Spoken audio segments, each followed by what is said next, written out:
Too many expenses, not enough income.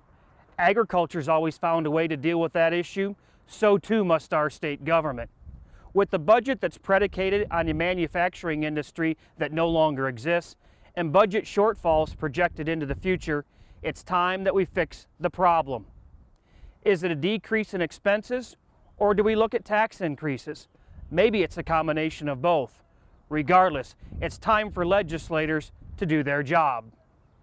We've been dealing with this budget shortfall, budget challenges for the greater part of the last decade. I think that our members need to keep in mind we've also been dealing with a term-limited legislature for the last decade. And I think that's presented us some real challenges over time for making some of those long-term decisions that are going to reap benefits in our budget process. Now, as far as the legislature goes, we have Republicans that are in control, primarily of the Senate. They tend to advocate more of a cuts and some reforms in their budget process or budget proposals. On the House side, we have the Democrats that are in control, and they are also advocating reforms, some cuts, and there is a very small minority, I believe, that's out there advocating some changes in the tax structure. But they do not have as loud a voice as the bulk of the folks do here in the Capitol. And I think what you really have to think about again is back to term limits and back to the fact that this is an election year. And I think there's a real reason why we are not willing to have some of those discussions on the tax side by both parties. Republicans typically don't, and on the Dem side, sometimes we've gone down that path.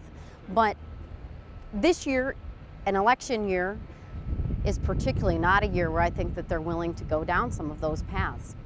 This is a crucial year. This is the election cycle we need to really put the effort forth to make sure we're identifying Friends of Agriculture, to send those people to Lansing to make sure they're representing your interests and those of the agricultural community. We need to make sure people in Lansing understand the issues back home, and the only way they can do that is through interaction with you. So when you meet a candidate, make sure you express your viewpoint, let them know really what the critical issues are and what you expect from them if they are to be elected. There isn't a county Farm Bureau member in Michigan that can afford not to be engaged in this process. It makes a difference on how we're going to do business, what kind of communities we're going to live in, and even to the point where if we're going to be able to do business in Michigan. Your organization has taken the lead, but that lead's been developed by its members, and as we continue to work to make sure we accomplish these things throughout the year and the future, you can be very proud of the contribution that you will make in making this happen. We have an opportunity. Every year there's an election, it's called turning the corner. Folks, we have the opportunity to determine the corner. Well, that's our show.